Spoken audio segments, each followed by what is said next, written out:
Listen, if you've never had blueberry duff, coconut duff, or even mango duff, you are missing out on something sweet and special. But don't worry, we've got you covered. Local chef Melinda is bringing bold Bahamian flavors to the kitchen with her creative twist on a national favorite, guava duff. From the dough to the sauce, it's all love, and trust me, this one was a real treat. Let's head into her kitchen and see how it all comes together. Guava duff isn't just food, it's history, it's culture, and it's love on a plate. But let's be honest, not everyone knows how to make a good duff. That is why we have here Miss Melinda Rollins, who's going to show us not just the classic guava duff, but also her twist on this traditional Bahamian dessert. Welcome to Melinda's Kitchen. Awesome. Thank you so much for having us here, Miss Melinda. Now, first of all, talk about some of those flavors that you create and what actually made you decide to come out of the box and do your own thing. I started with like strawberry, blueberry, I started with raspberry. If guava was their favorite and they tried the mango, they was like, oh, cheap, now blueberry is my favorite. I had a chance to actually try the blueberry, and let me tell you, it was amazing. Can you recall the first time you actually made the duff? Like, how did it turn out? Because after this, I want to go home and try, but I don't know. How did it turn out? I was a little girl, and I had, my aunt had a cookbook, and I used to go through the cookbook. It was on guava duff, and I tried the recipe.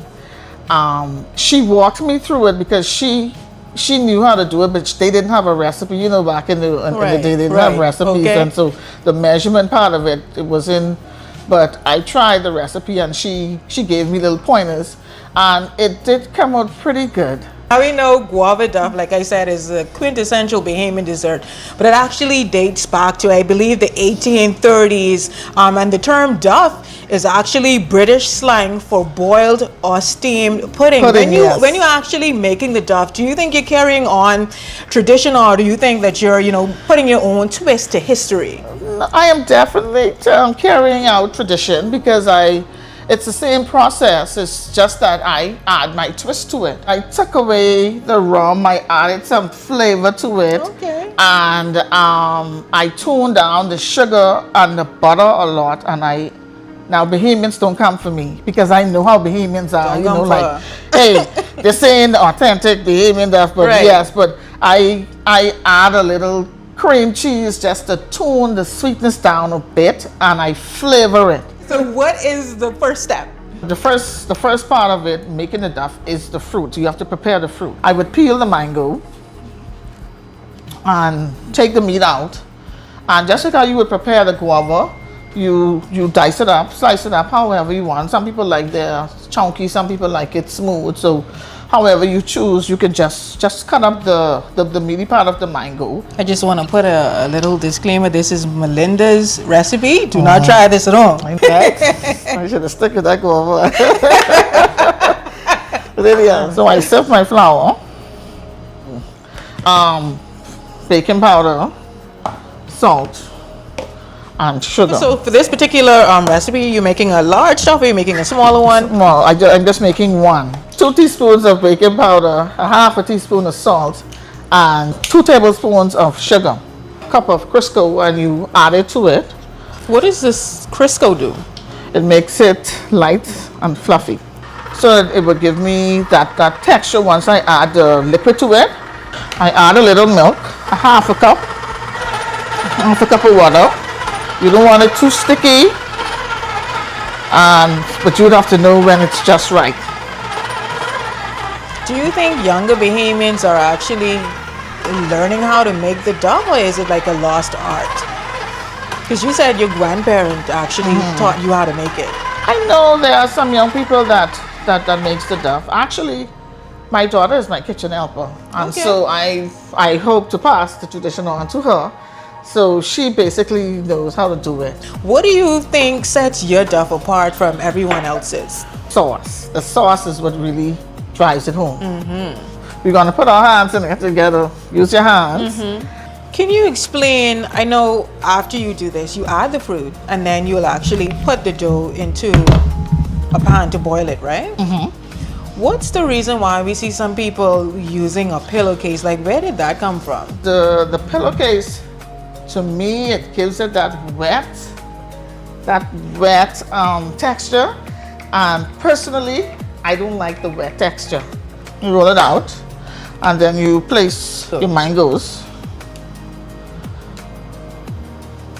You know, I actually thought you were going to put this into the mixer as well. Oh no, I just mix it in.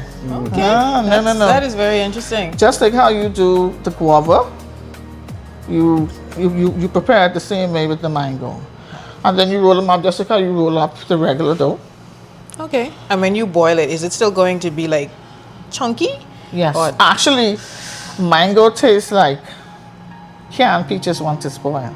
Oh, wow. Yeah. Be interesting to taste this one. Yeah. So once you taste the mango, you would think that you're eating a peach stuff. I wrap my dough in foil, and then I steam it on the stove. Awesome, like a little canoe. Oh, and that's actually really heavy. Yeah. Now I'm going to do my part as a kitchen helper and actually place this into the roaster. Okay. Now I'm going to strategically place this in here without getting burned. So now we're making the sauce. Yeah, so I wanted that to be measured out. So what is this that we... Huh? What is this that we placed in here? This powdered sugar. Oh. That's really sweet. We actually used the mangola for the duff in the dough, and now we're using this is hairy the real mango for the stuff. sauce. That's the flavor of the duff. This is the end product. So, Smells good. How should I slice it? okay, what to do is slice the middle so that we can see how it looks. Okay. Yeah.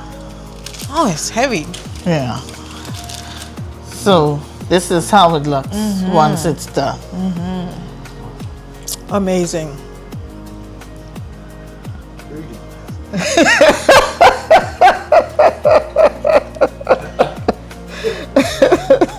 Awesome. You did a wonderful job. We did a wonderful job. Yes, we High sure five. did. Now that's what you call a sweet finish. Big thanks to Chef Melinda for giving us a taste of tradition with a twist. And that's your Northern Vibes check. We hope you enjoyed our show today. On behalf of our entire news team, I'm Raven Davis, and we will see you next week.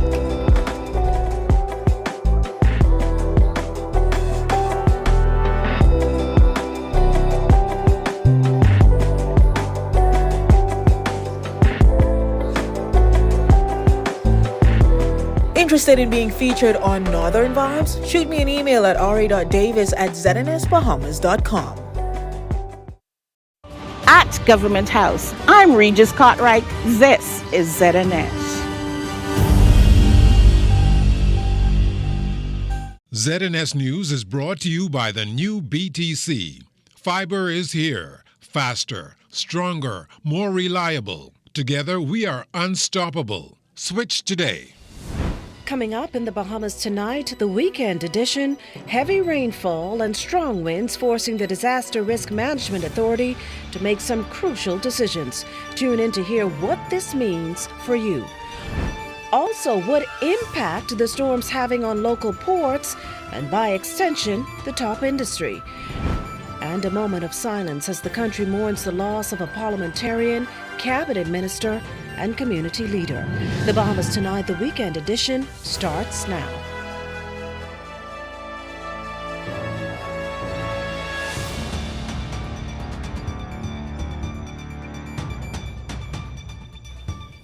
Good evening, everyone, and welcome to the broadcast. Now, a named storm, Imelda's packing strong winds and heavy rainfall that's lashing multiple islands like New Providence.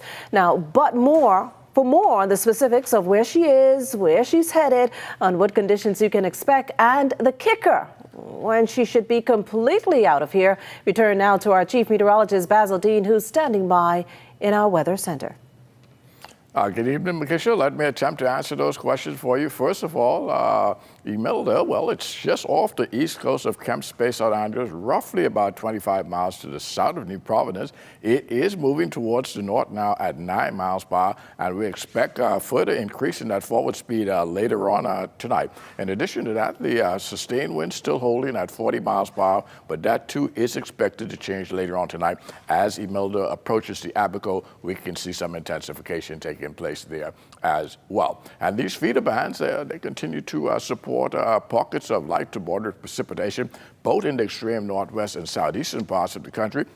But the more heavier rain showers is just to the northeast and east of the center of circulation. As we go to our live weather radar, you can see those heavy pockets of showers right over the capital, also over Eleuthera, Cat Island, and the Exumas, all taking a very good hit of these heavy showers. And they will be spreading northward towards southern Abaco later on tonight. As a matter of fact, within the next 2 to 3 hours, those heavy showers should be moving into the South Abaco area. And hence we're asking residents to simply exercise extreme caution, remain indoors during these heavy showers and thunderstorms. And boaters, well, we can't tell you better than this. Simply stay in port until the all clear is given. Now, the forecast track of this system, it will continue that northerly track throughout the night. And by Tuesday, we got to see a sharp turn towards the east, and that's when Imelda will rapidly pull away from the Bahamas. So by Monday afternoon, the all clear should be given. Patricia. Well, thanks, Basil. You can expect to hear more from Basil later on in our newscast. Well, Imelda's impact triggering a change in government operations tomorrow. Desmond Saunders is back from the Disaster Risk Management Authority's press briefing earlier this afternoon and joins us live in studio with those details. Good evening, Desmond. Well, a pleasant good evening to you. Imelda's intensity and impact forcing the closure of several public schools in the country. Here's the Minister of Education, the Honorable Glenys Hanna-Martin. The Ministry of Education and Technical and Vocational Training announces the temporary closure of all schools in the following islands on Monday, September 29th, 2025. Grand Bahama, Abaco, including the Keys, Grand Key, Andros, Berry Islands, New Providence, Eleuthera, Exuma and Keys, San Salvador. Minister of Education, the Honorable Glenys Hanna-Martin, telling the media that the decision was made out of an abundance of caution to ensure the safety of staff and students. Private schools also following suit. Catholic and Anglican schools, Kingsway Academy, Queens College, and Faithway Christian Academy, all announcing closures. And this as Imelda's expected to dump some 4 to 8 inches of rain, leading to lots of flooding on the streets. Meantime, Acting Prime Minister, the Honorable Chester Cooper, going further to announce Monday's closure of all government offices, save for essential services. This while the police and defense forces and the Department of Social Services have been fully mobilized to respond to emergency situations. Ministry of Works, Bahamas Power and Light, the Water and Sewage Corporation have activated their storm protocols. Crews are on standby to respond and restore services in the aftermath of the storm, though we urge residents to prepare for temporary interruptions. Well, Acting Prime Minister Cooper once again reminding residents to remain indoors and pay attention to alerts. Residents in low-lying and flood-prone areas are also encouraged to seek shelter and higher ground. Reporting live in studio for the Bahamas Tonight, I'm Desmond Saunders. Back to you.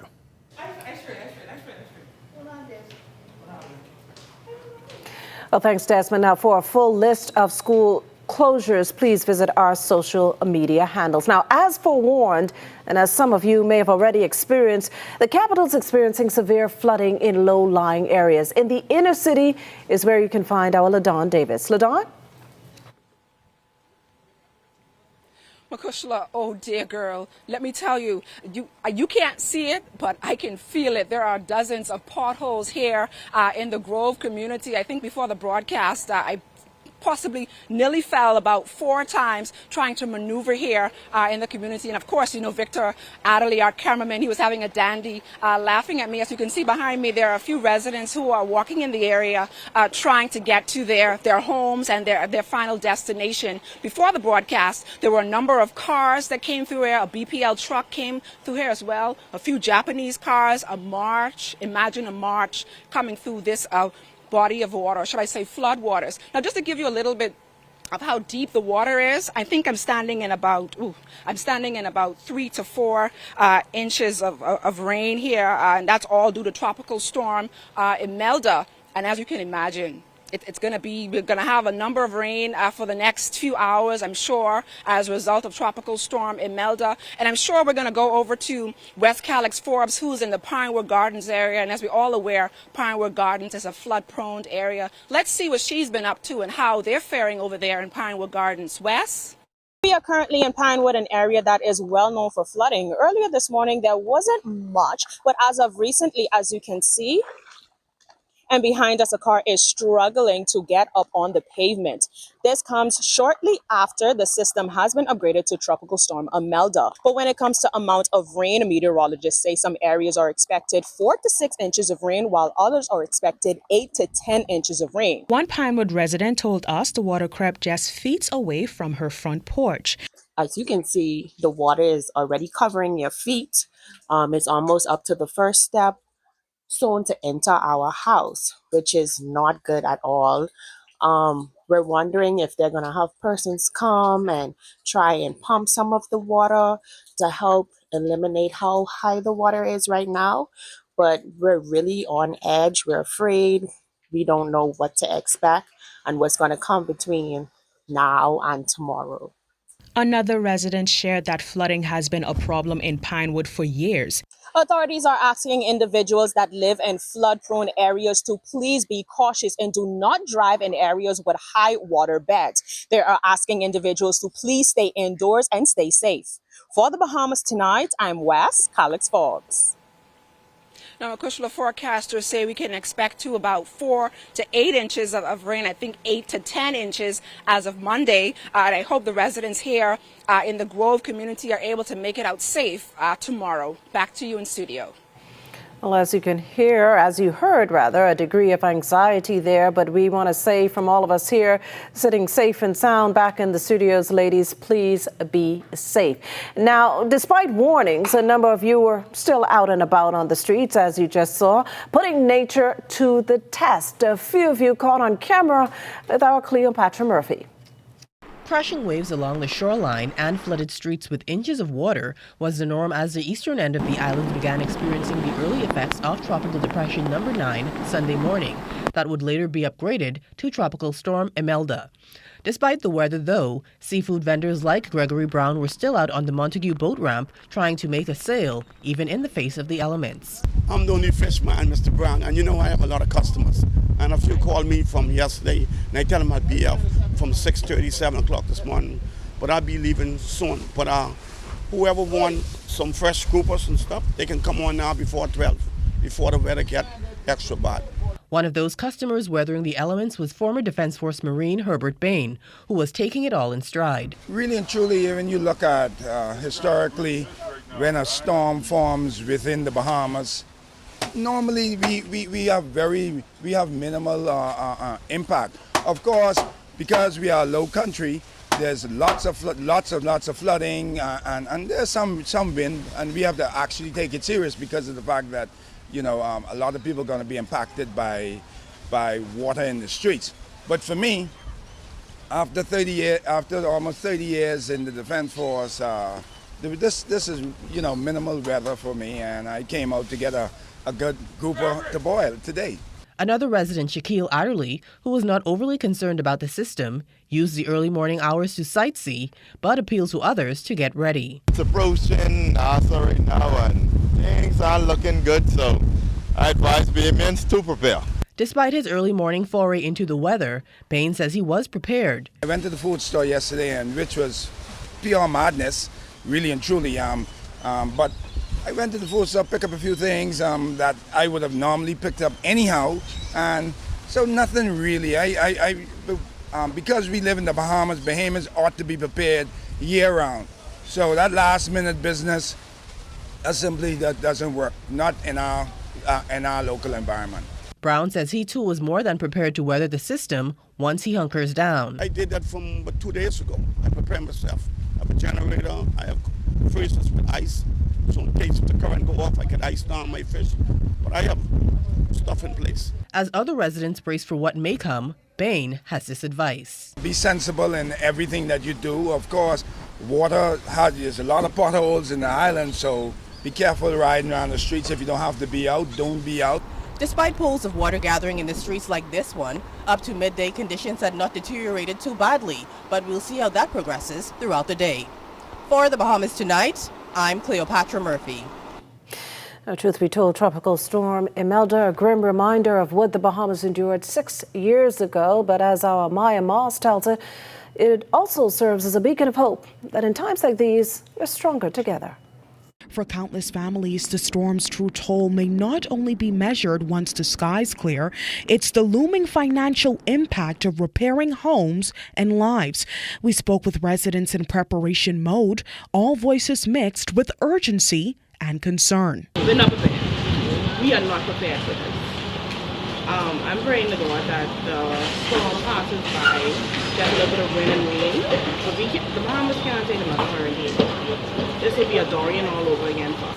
I pray that the Bahamian people will take heed and listen to the message what's being sent out there from the government, and basically everyone must stay tuned and take it seriously and don't play around with it. They must take it seriously. In the Pinedale community, resident Tess Jacks put his own worries aside to assist a neighbor in securing their home.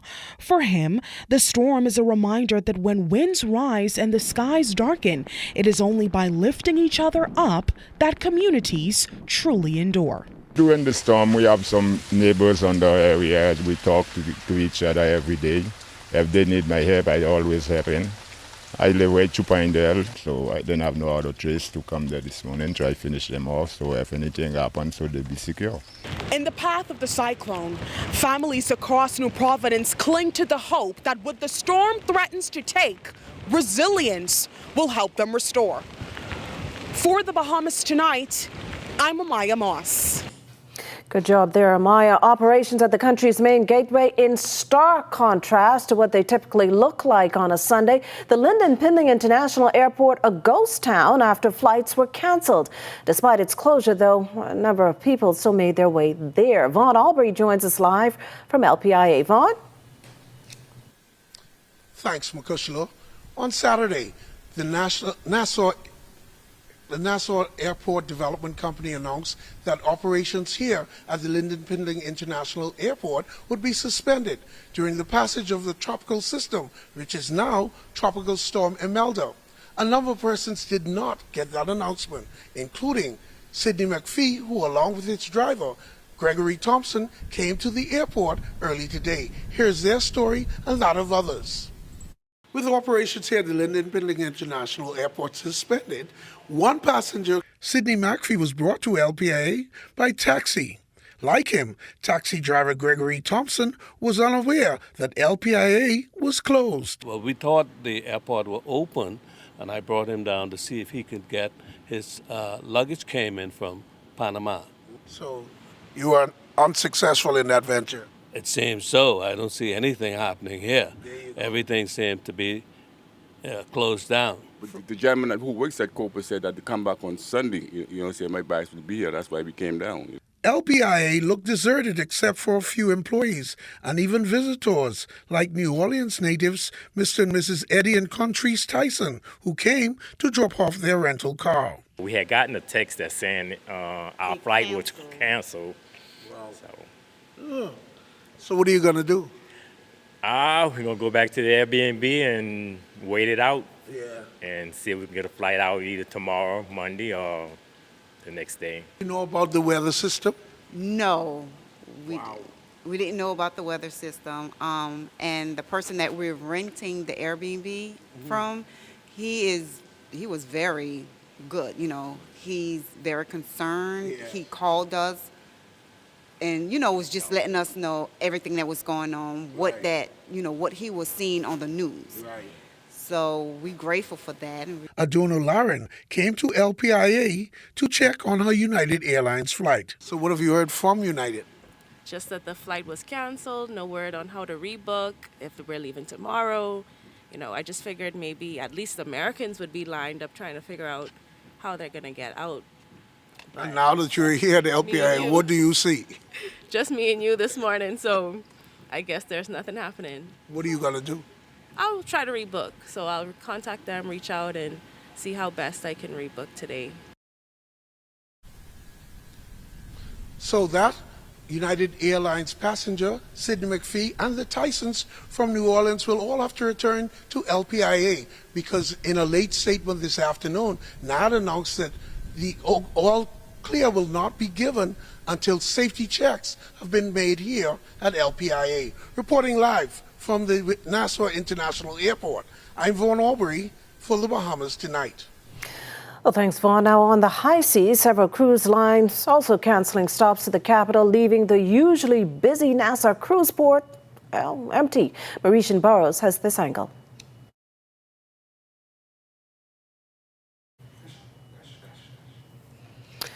Well, we do apologize. Cruise ships are shifting course as the storm edges closer. And with that change comes a direct hit to the country's biggest economic engine, tourism. Last year, the Bahamas experienced a record-breaking year for tourism with more than 11 million visitors in total. From that number, an estimated 9.5 million visited via cruise ship, marking a significant majority of tourist arrivals.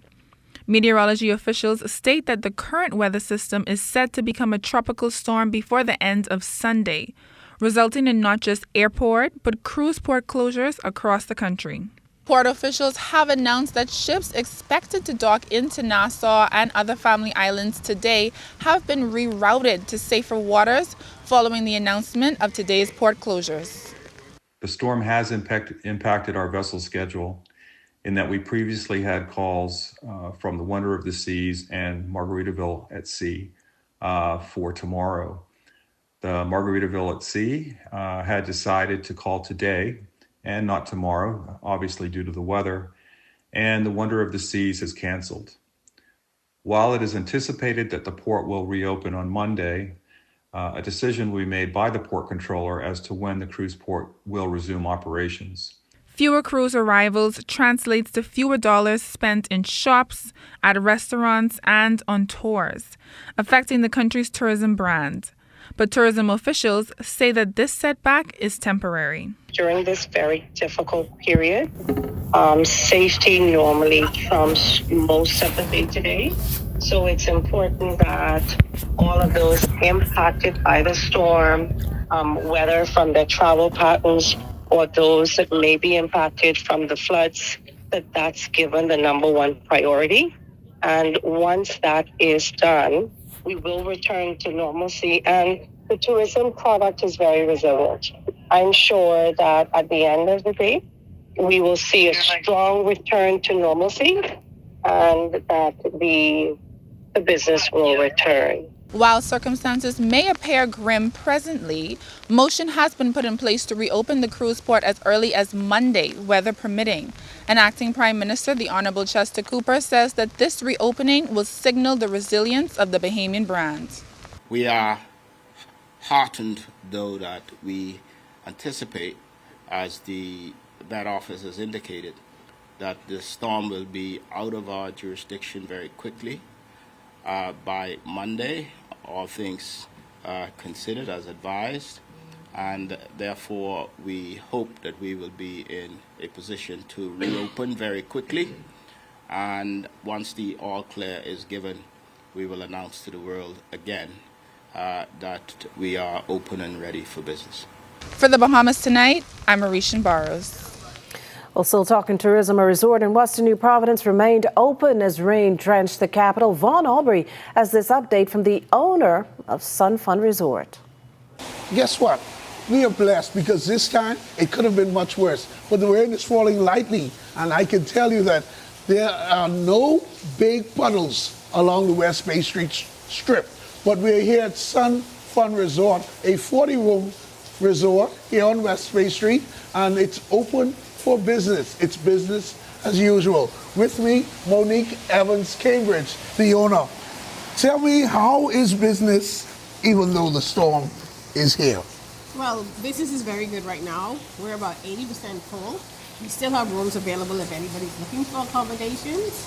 And we are enjoying the weather right now. Yeah, it's not too bad. No, it's not. You've been through worse. Yes. Tell us about your worst experience during a storm with guests at your resort. Our worst experience was in 2016, where our roof started to come down and we moved all our guests from our third floor down to the lower floors with their mattresses, and we just made it a party. What you did? What did you do? We had games. We put TVs up for the children to play, watch movies all day, and we fed them. So you had power? Yes, we do. We have a generator here, so whenever the power goes off, we have electricity. That gives you that gives your guests comfort. Yes, sir. Yeah. Do they ask about? What do they ask? What kind of questions do they ask you with a storm coming? Are we safe? What happens when the power goes out?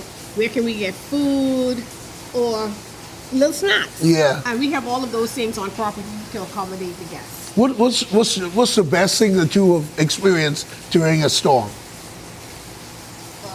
The best thing. Them being able to have drinks and. They being able to just eat, have electricity, power their devices, have internet. There you go. Monique Evans, Cambridge, the owner here at the Sun Fund.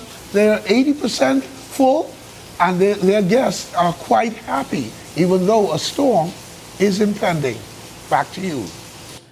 Well, certainly that was a party our Vaughn Albury missed, but from Sun Fun Resort, Vaughn ventured over to Super Value Cable Beach to see if residents brave the storm to stock up on essential food items. So we are at Super Value on West Bay Street, and it appears to be a regular day. I snagged 2 customers, my cousin Dyson Knight. Why are you here? I came for 3 potato, 2 carrot, 4 limes, and some chicken. We can make sauce, man. Sauce. So you on the phone. So I heard the instructions. Tell me about that. About the instructions? Yeah. Well, I gotta cook it. That's the first instruction. All I gotta do is pick it up. But I feel blessed. But the rain is gonna bless this and anoint this entire island on this beautiful Sunday. And we have some sauce, and I bake bread. So there you go. But why did you decide to come in this kind of weather? Well, I was watching it from, watching the storm, watching it online, and seeing that it's not as bad as I expected it to be, thank God. Yes. And I just figure, I could use this time where we ain't got to go to work. We don't have, everybody is at home. We could do some bonding. We could fellowship at home. So you take advantage of it. When life gives you lemons, you make lemonade. There you go. Dyson Knight. Let's meet another shopper. Are you a regular Sunday shopper? Very much so. So your plans have not changed? No. This is Mark Adderley. Tell me why you decided, I know this here Sunday, but the weather did not impede your routine. No, actually, I was considering coming yesterday. Yeah. And I drove past and I saw the amount of cars here and I decided, no, that won't happen today. I'm going to do it tomorrow. All right, so now tomorrow is reached. Today. It is now Sunday. Yeah. So what are you doing? What did you come for? Just a few essential items, some...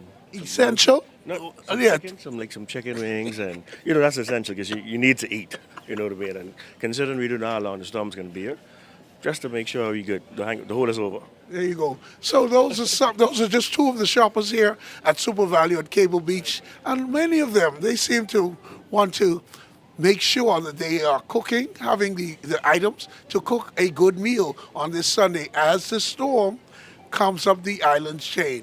Back to you.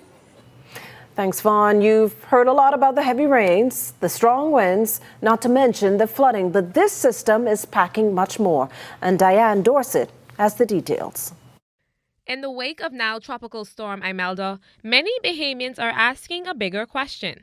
How is climate change reshaping our islands? Environmental scientists say the answer can be seen in the water now filling streets and yards. Climate and environmental scientist Amber Turner warns that rising seas are already making floods more frequent and severe. With majority of our islands sitting just above sea level, even minor sea level rise dramatically increases the risk of inundation and flooding. So more intense hurricanes during the season, the irregular changes in rainfall patterns are compounding the issue. We've seen firsthand storm surges and flooding that have damaged homes, infrastructure, making roads practically impassable. Rainfall events have shown us just how vulnerable and susceptible our islands are to flooding. That impact is most visible in southern New Providence. Low-lying neighborhoods like Adelaide, Coral Harbor, and South Beach are increasingly overwhelmed by water, even during weaker systems. The reason, Turner says, is geography. Many communities are built on reclaimed land or near wetlands, which naturally struggle to absorb excess water. So when we see poor drainage infrastructure, rapid urban development, we've compromised and reduced the island's ability to cope with heavy rainfall. And as sea levels continue to rise, we will continue to see coastal areas and inner city areas become increasingly susceptible to excessive flooding, even during the slightest weather events, putting residents and property at constant risk. With the risk rising each year, specialists say adaptation is critical to protecting vulnerable communities. Disaster policy consultant Dr. Trevor Johnson says stronger protections and long-term planning can help lessen the blow. I understand that there are efforts being made to develop a climate change adaptation policy, but we need to begin to move away from talk and sufficiently act in this space to ensuring that Bahamians are adapted to a changing climate. If climate change continues in the way that it is now, in the next 20 to 30 years, we can expect to see, of course, more stronger hurricanes. We can expect to see sea levels rise significantly. And also, we can also see more loss of biodiversity, especially in our marine ecosystems like coral reefs. For the Bahamas Tonight, I'm Diane Dorsett. Well, now, consistent with the government's decision, the Clearing Banks Association has announced that banking operations, including electronic payment services, will also be closed tomorrow on the impacted islands. And again, those islands include Abaco and the Keys, Andros, the Berry Islands, Eleuthera, Exuma and the Keys, Grand Bahama, Grand Key, New Providence, and San Salvador. Still to come, we'll take a look at the storm's impact on Grand Bahama. You're watching the Bahamas Tonight, the weekend edition. There's more news in a moment. Hello, bonjour, hola, hello, ciao. No matter where your passport takes you, BTC roaming keeps you effortlessly connected. Enjoy seamless calls, lightning-fast data, and affordable roaming across the globe. No SIM swaps, no stress. Just one network, working everywhere. So go ahead, explore the world, and still be just a call away from home. During Little Caesars Carnival of Specialties, you're gonna wanna try everything. Like wearing a Balloon Man costume? Or turning into a tuba? No! Like trying all the varieties from the Carnival of Specialties at a special price for a limited time, only at Little Caesars. For just $13 VAT inclusive, get it now at Little Caesars Oaksfield, Carmichael Road, East Street South, Charles Saunders Highway, and Prince Charles in the One East Plaza. Pizza. It's Bahamas' biggest night this November 1st. Join Alliance Promotions, YBE Promotions, Bahamas Ministry of Tourism, and Bahamas Air as they present the Fall in Love 90s R&B Concert Series at the National Stadium Ground, performing for the first time. Tyrese comes to Bahamas to deliver an unforgettable performance.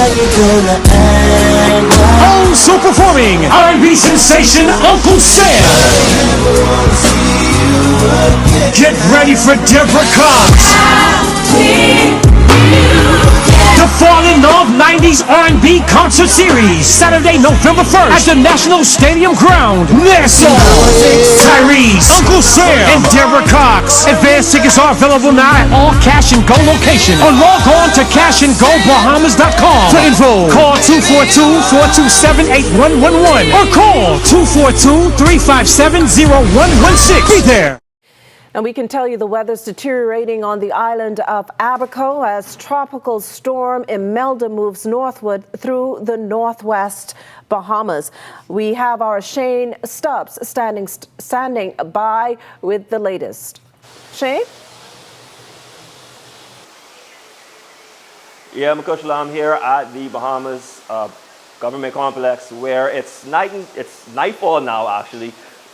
We began to hear some moderate rainfall. I can tell you maybe an hour or two ago, we witnessed some heavy downpours that we watched from the windows here. A night and day difference from earlier today where residents were just taking to the streets, getting the last minute essentials, where it just felt like a normal Sunday. And as you'll see in this next piece, I guess residents really are taking this one serious. It felt like a normal rainy day early Sunday as residents traversed the highways to and from various stores and gas stations. While most residents were not in panic mode, past experience did not let them rest on their laurels. We're taking it very serious, you know what I mean? Because just reflect on Dorian. So everybody just taking the precautions and getting everything together. Little grocery shopping, that's what I'm in here doing now. This last minute thing, you know what I mean? Dorian was just like this, you know what I mean? It was a tropical storm and then all of a sudden, Category 4. Convenience stores also saving the day for some residents who couldn't find some of the last minute items they needed. Oh, I'm so grateful for Jay's convenience store because all the big food store they like empty right now. So just to come in here is a pleasure. Being here in the community of Dunderstown, being one of the smaller communities a little further away from the bigger food stores, we try to stay open as long as possible to try to get your everyday customers who don't have transportation or the means for wholesale grocery shopping. You try to stay open as long as possible, service them and supply what we can for the community. Well, we plan to stay open for another 5 hours or so. Or if the storm comes, approach, then we'll close down. We'll learn from Doreen, so we'll take precaution to make sure that everything's locked down.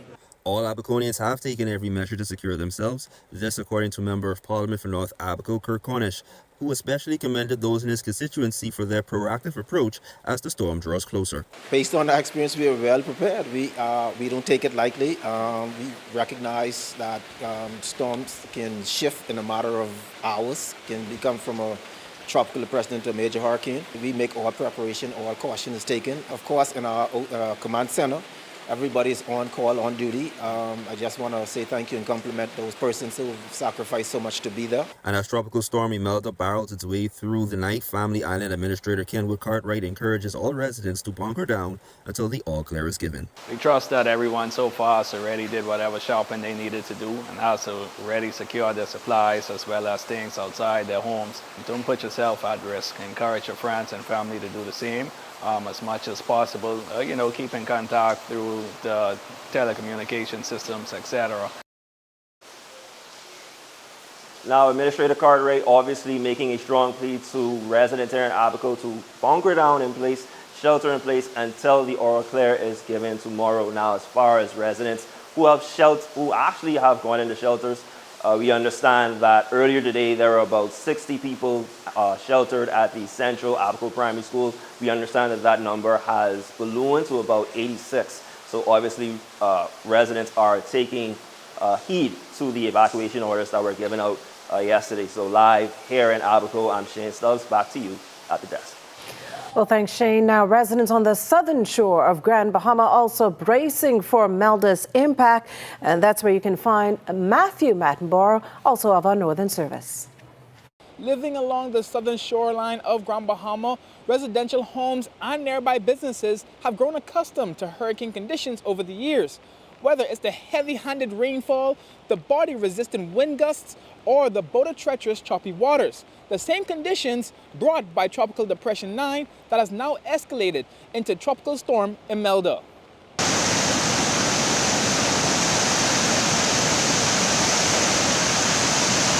Preparation efforts in the Williams-Russelltown settlement were mixed. While some residents were ready to brace for the storm, others admitted they were not taking it very seriously. Most of all, we already supply ourselves with our water, dry goods, everything basically that we need for the hurricane. Because, we have experience of hurricanes already. I mean, not really hard in this area, but we are familiar with what we do need. I wasn't aware of it. But they're backing up down the road. In a day or two, just push out, but, like supplies, like food supplies and stuff like that. I don't think that would be a big issue because it's not a Category 5 as yet or a Category 4 as yet.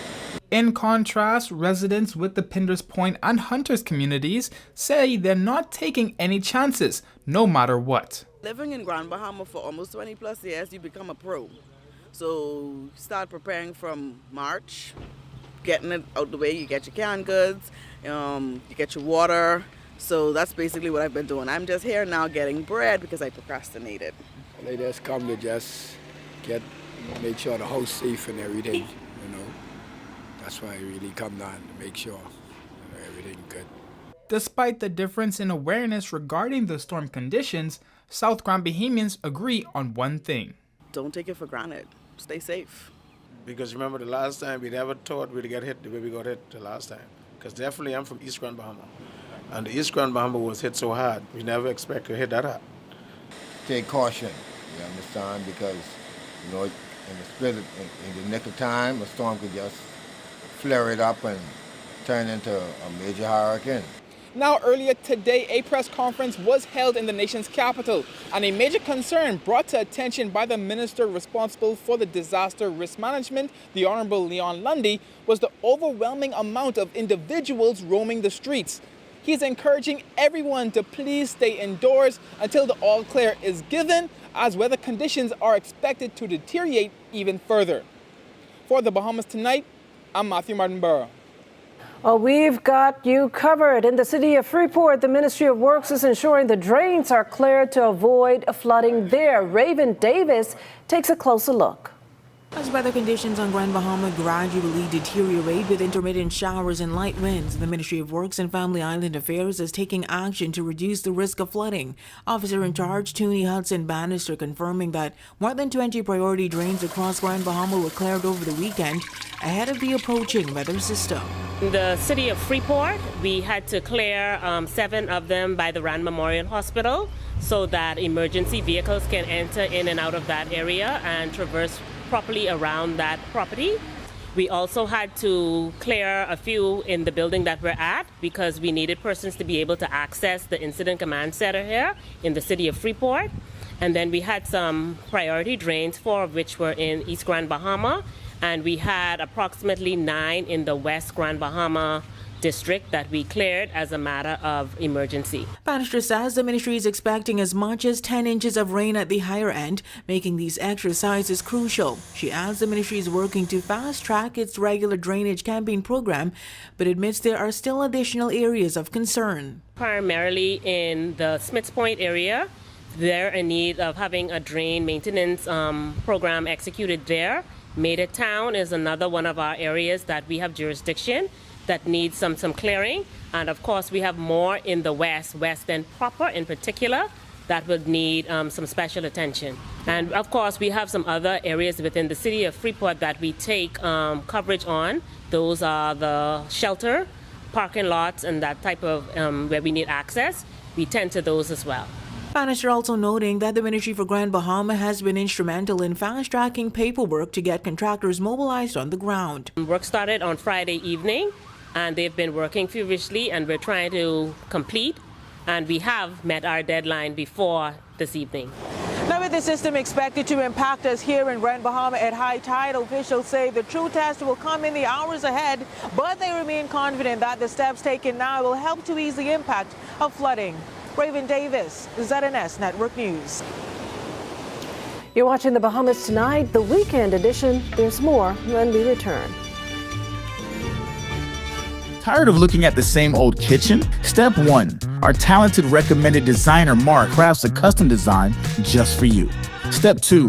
Once your design is ready, CBS Bahamas makes ordering effortless. Your dream kitchen is within reach.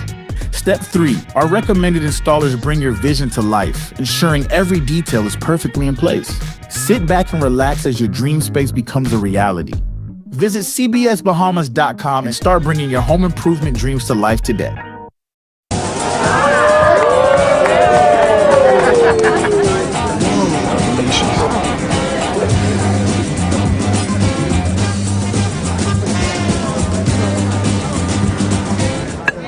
Diet-friendly special.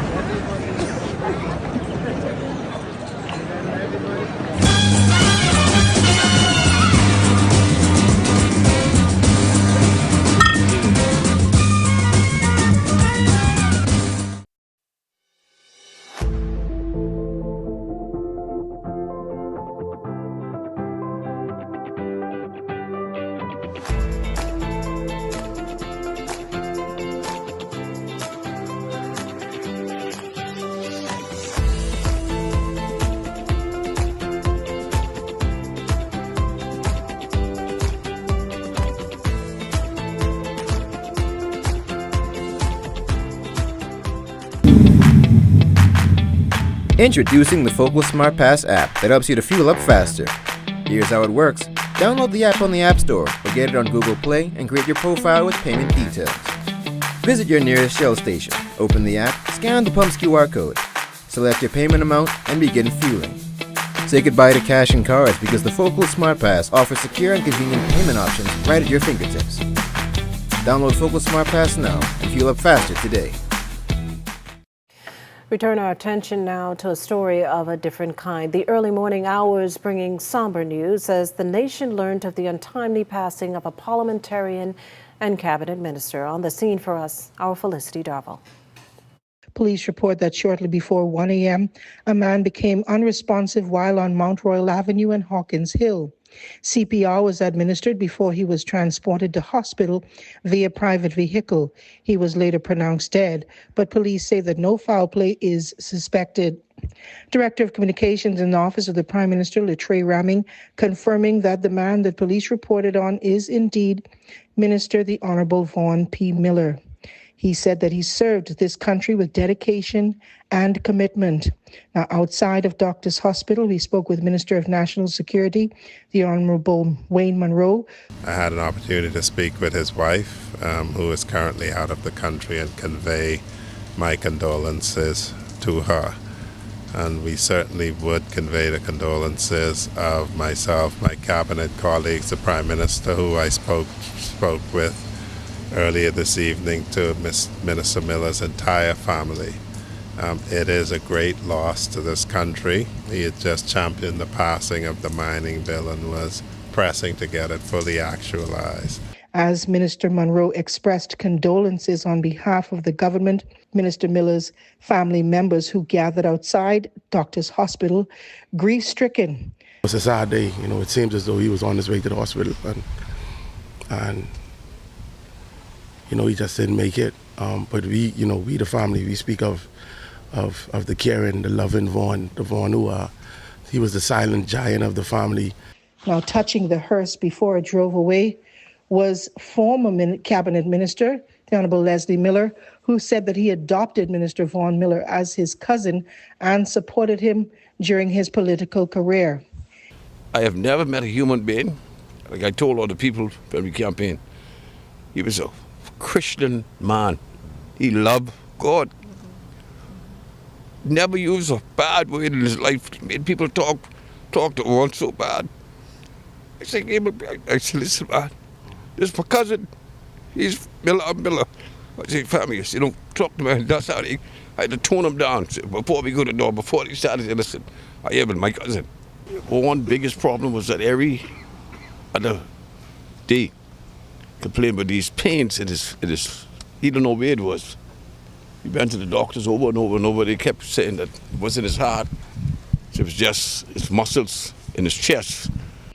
And Minister Miller confided in Mr. Miller that he was bowing out of politics because he wanted to join his wife, who was working abroad, and his 5-year-old son, whom he lamented was growing up without knowing him. Minister Miller, who was a native of Eleuthera, was known as a professional broadcaster who contributed here at the Broadcasting Corporation of the Bahamas. He was a trade union activist, and in his post as Minister of the Environment and Natural Resources, he was a strong proponent of environmental protection, the preservation of natural resources, and climate mitigation. Considered a man of family, a man of God, and a man of the people, the Honourable Vaughan P. Miller, dead at the age of 64. Felicity Darville, ZNS Network News. Well, all of us here at the Broadcasting Corporation certainly extend our condolences to the Miller family. Meantime, Acting Prime Minister, the Honourable Chester Cooper, observing a moment of silence at the DRMA's Gladstone Road headquarters following news of Vaughan Miller's death early this morning, a tragedy seen as a deep loss for the country. From his early days as a broadcaster, his voice carried authority, warmth, and clarity. Later, as a pastor and community leader, he brought the same spirit of service to the lives of those he touched. In Parliament and as a cabinet minister, he worked with quiet determination, guided always by his convictions. In the wake of Vaughn Miller's passing, many remembering him as a fearless advocate and a dedicated public servant whose voice carried conviction in every role he held. Desmond Saunders has more on Miller's legacy. Condolences pouring in over the death of former Minister of the Environment and Natural Resources and Member of Parliament for Golden Isles, the Honorable Vaughn Miller. A statement from the Prime Minister, the Honorable Philip Davis, indicated that Vaughn's story is one that reflects the best of our country. Born in Eleuthera, he grew up with values rooted in faith, family, and community. The Prime Minister said that Mr. Miller was a pastor, trade unionist, broadcaster, and social activist who was an advocate for people. The nation's chief said the country has lost a man whose life was dedicated to lifting others. Minister of Health and Wellness, Honorable Michael Jarvel, noted that the former cabinet minister will be missed around the cabinet table in the House of Assembly, among the Golden Isles community, and in the hearts of all he touched. Chairman of the Progressive Liberal Party, the Honorable Fred Mitchell, in a statement noted that the party is grateful for the service a late member of Parliament gave and for the principled stand he took as a public official. Leader of the opposition, Michael Pintar, describes Mr. Miller as a man of faith, a devoted husband, and a decent family man whose love for his country was evident in his words and his works. Mr. Puntard said Minister Miller was deeply passionate about the environment, committed to stewardship of our natural resources, and determined to see a better Bahamas for future generations. Leader of the Coalition of Independents, Lincoln Bain, said Mr. Miller stood on principle even when it meant standing against his party. Bain said that the former cabinet minister boldly informed Bahamians of the billions of dollars in natural resources and refused to turn his back on Bahamians fighting for Crown land, and his life of service continues to inspire us all. While his tributes continue to pour in from across the political divide, one truth remains clear: the former cabinet minister leaves behind a resounding legacy of service and an unwavering commitment to the people of the Bahamas. Back to you.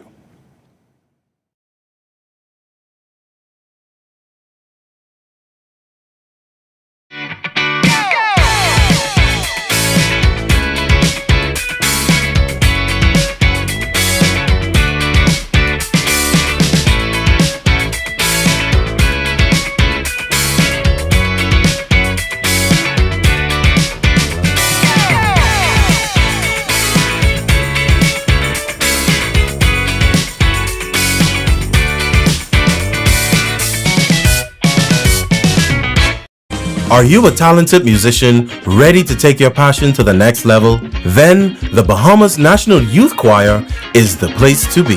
Auditions are now open for the month of September to persons ages 15 to 25 years old. We offer two exciting options: concert choir for those who enjoy classical and traditional music, and show choir for those who want to perform in a more theatrical setting. Don't miss your chance to be a part of an incredible musical journey. To set up your audition appointment, email us at bnycsecretary@gmail.com. Let your voice be heard with the Bahamas National Youth Choir.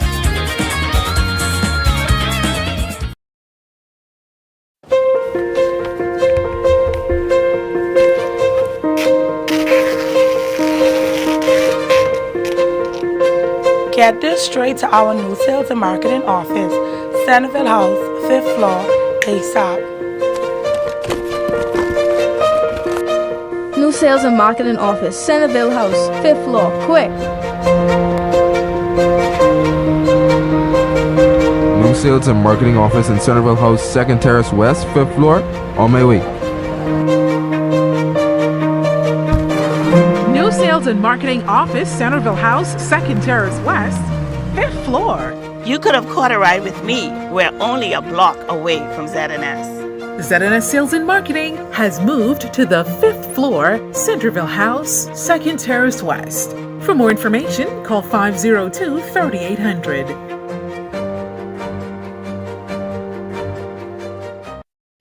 Well, ahead of your final weather forecast, we turn now to one more update from East Grand Bahama. Ramiko Knowles spent the day there.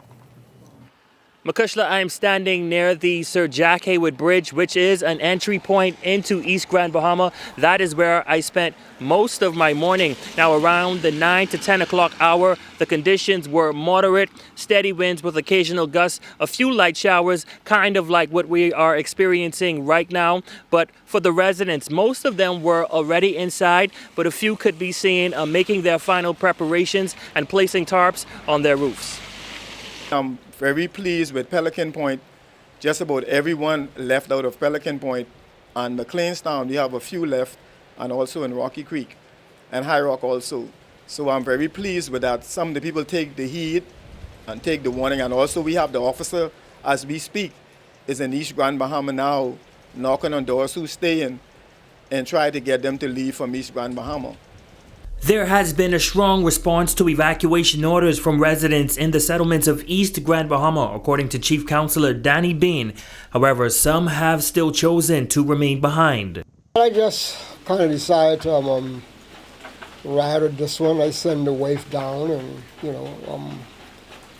for the most part, I think I'd be able to, take care of myself. I think if it was anything more dangerous or more serious, I probably would have moved. But like I was saying, never could tell, but I just decided to ride this one out here. Okay, why did you decide to stay in East Grand Bahama? Well, it wasn't no place else to go, and I had 2 dogs. But now I have 5 dogs. Okay. The island's administrator, Preston Cooper, says more than 100 people have taken up residence at the designated shelter for East Grand Bahama, located at Maurice Moore Primary School. But for Joseph Thomas and others, home still feels like the safer option. So if you want to tell me to walk here, at least have someplace at least safe for me to be, man. I mean, some people could go and probably get a hotel or Airbnb or whatever. I could if I want, but I'm saying, but there's many people who don't really walk here just for the mere fact that they don't have nowhere to go, they don't feel safe. We know when storm traveling and coming in the Bahamas, we have warm water and it could intensify and we don't know what it could do. So I advise residents to please, leave, because this is a low-lying area and we're looking at a lot of rain by tonight into early Monday morning. And if the rain comes down a lot and the low-lying areas get flooded, no one will be able, who stays, wouldn't be able to leave, and those who aren't people wouldn't be able to come back until the water subside. Now the Grand Bahama Utility Company has initiated a controlled shutdown of its water facilities in the East End area, affecting communities such as McLeanstown, Rocky Creek, and High Rock. The chief counselor explains that this precaution is to protect critical infrastructure. Well, the water will be off an hour until we get the all clear sign from the command center, and then the water team will come out and we will do an assessment first before we turn the water on, because we just can't just turn the water on just like that. We have to do an assessment through all the communities and make sure everything is safe. And then we check the water plant, the system, to make sure everything is okay there. And then we will open up the valves, make sure the tank them, everything is okay, and then we will send water through the settlement. Then also when we do that, then we will still go back and do another assessment to make sure we don't have no leaks. Now, for those residents who chose to remain behind, this means that they will be without water until sometime tomorrow or until the system passes over and crews can safely restore that service. Live from East Grand Bahama for the Bahamas Tonight, I'm Ramiko Knowles. Back to you in studio. Well, thanks, Ramiko. And as promised, it's time now for a check on tonight's weather forecast. And for that, we turn again to Chief Meteorologist Basil Dean. Thank you, Makisha. The latest coordinates on Tropical Storm Imelda just in from the National Hurricane Center, and they put in the center of that just near the western coast of New Providence, and the core of the showers associated with this system all are concentrated in the northeast and eastern quadrant, meaning it's spreading all over the Luttrell, Cat Island, and then we have this feeder band wrapping right around the Exumas with some embedded thunderstorms in it as well, and some of those are very, very severe as this system treks towards the north. So while conditions are expected to improve over New Providence later on tonight, they will deteriorate as the leading edge of those showers are already starting to impact the southern portions of the Abacos, and that will continue lifting towards the east. So Grand Bahama, in particularly the eastern portion of Grand Bahama and the Abacos, will be under some very heavy showers and even some increasing winds during the course of the night and tomorrow morning. And the forecast track keeping it north, and then we will see it pulling away as we get into late Monday afternoon. There will be a rapid acceleration towards the north and east, and the all clear should be given, so we'll wait until the Department of Meteorology issue that all clear for you. And outside of our studios, we're still having some light rain showers, temperature at 81 degrees, relative humidity very rich at 89%. Northeast winds, 13 miles per hour, the barometric pressure, 1,009.6 millibars, that is 29.81 inches. And your forecast for tonight, very windy, mostly cloudy and humid with a couple of showers still lurking around with your low temperature at 80 degrees. And then tomorrow, it's going to be very windy again and then turning partly sunny, warmer with a couple of thunderstorms in the morning. But that will be followed by yet again 1 or 2 showers in the afternoon. High temperature 89 degrees, and your extended weather forecast improve weather as we get into a Monday afternoon, and that will continue by Wednesday. Lots of sunshine return to the forecast, even popping a 90 degree for your daytime high. Makisha. Well, thanks, Basil. And that ends the Bahamas Tonight, the weekend edition. We thank you for continuing to make ZNS your #1 news and information network, as only the sun covers the Bahamas better than ZNS. On behalf of the entire team here, thanks for watching and good night.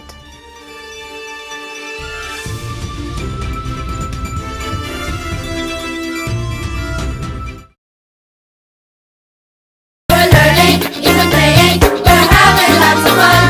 We're working with each other until the day is done. I like to read the recipes with my grandmother while we cook. I like to listen to the stories on the radio when I ride in the car. Students of Uriah McPhee Primary School were eager to share their love for reading during the school's recent assembly to celebrate UNESCO's International Literacy Day. 6th grade teacher and literacy coordinator Valencia Fernander reinforces that literacy development